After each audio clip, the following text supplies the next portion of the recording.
Specific areas that we've got technical assistance in. Boiler technical assistance. Well, he'll come in and help you tune up the burners on larger boilers. A lot of money to be saved there. We'll look and come out and do steam trap surveys. We'll identify on a steam system where you've got bad components. HVAC, heating, ventilating, air conditioning, in case you didn't know what the acronym was. Tune-ups. We'll come out, we'll spend $1,000, the owner spends $1,000. We have a contractor spend 2 days on site training your people and making sure that the building automation system is operating at the most efficient way. Performance contracting. Small municipalities, small counties, small schools do not have the technical staff to put together a multi-million-dollar project to go in and do energy savings. Performance contracting is a way to get the engineering expertise there as well as the financing for it. The nice part about a performance contract, it's guaranteed savings. And it should not affect your debt limit, because for a public entity, you do not have to come up with a new revenue stream. The guarantee stipulates that the money you save on energy will pay for the project. If the energy service company miscalculates, they're on the hook for the difference. They write you a check. Guaranteed savings. We've been talking about the energy stimulus package, or the economic stimulus package. When it comes in, be very careful how you spend that money if it comes directly to you. Don't shoot yourself in the foot and do a lot of the easy stuff in buildings that are a good performance contract. You're not going to get enough to do everything that needs to be done. So be selective about your projects. Do it in a knowledgeable way. As I mentioned, we now cover the whole public sector.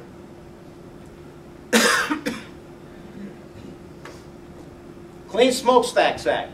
That's gone and passed now. I don't know how many of you in this room saw the final report that was put out by the Division of Air Quality. About that thick. Read the whole thing. One sentence stood out in my mind.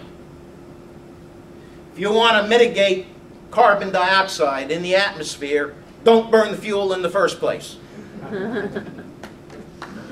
That's it. Especially in North Carolina. We can't sequester CO2. We have no deep wells, deep mines. We may be able to truck it off the coast in a pipeline and dump it into the ocean. Then as it warms up, it comes back out anyway. But, you know, for us, you want to get rid of the CO2? Don't burn the fuel in the first place. Energy efficiency. That's how you do it. We are part of a 14-state partnership. There are 14 states that have a formal agreement between the EPA, Environmental Protection Agency, our Division of Air Quality, and our state energy office. The realization that air quality is directly related to energy. It's nice to be recognized. And we have all the resources available to us of EPA and DOE through this partnership. They ended, I guess we haven't met in a long time. The Climate Action Plan Advisory Group, CAPAC, met for many months and put together a way to mitigate CO2. Covered every area: land use, transportation, urban development, buildings, I forget whether forestry, I forget what the other ones were. 5 groups. Oh, power companies themselves, generation. One of the things that came out of that was what you just saw in those 2 session laws I brought up. That happened quickly because you can pass laws fairly quickly that make sense, that only impact state agencies and the university system. They kind of have to do what we're told anyway.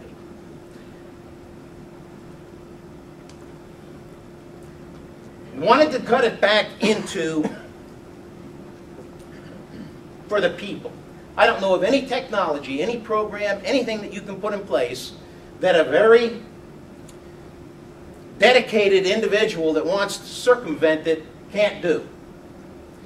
So the first myth is one person can't make a difference. Well, I beg to differ. We've all been in a break room with a group of people. And as we get up, the break is over or lunch is over, we're all leaving at the same time. Anybody, as we walk past that switch, can turn the light off.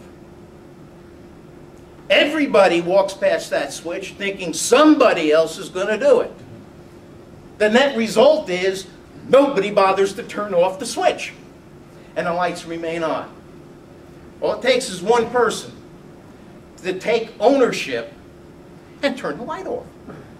One person to take ownership, and when you see a ½ an inch of coffee in the coffee pot that's sludge now and it's still on, to hit the off button. One person can make a difference. Believe it. The #1 myth, it's not my job. Boy, you walk onto certain campuses and the chancellor, oh, it's not my job. You know, I'm here to educate the kids. I'm here to do this. Well, I'm a public employee. Tax money pays my salary. My #1 job is not to waste the public's money.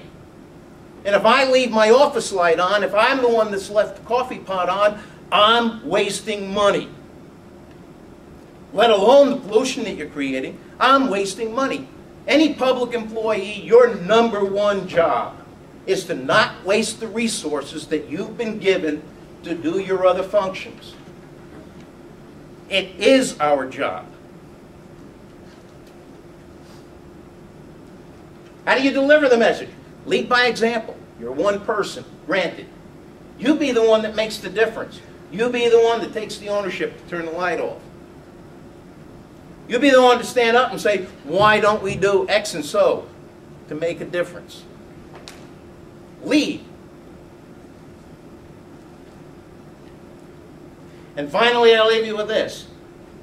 Let's not be sitting out here making excuses. We gave a training session on implementing the new building standards that we've got in place now. And I had one person stand up and say, oh, well, the way the law is worded, I'm not included in that. So, why aren't you going to build that way anyway? Don't make excuses. Do it. Find the solution.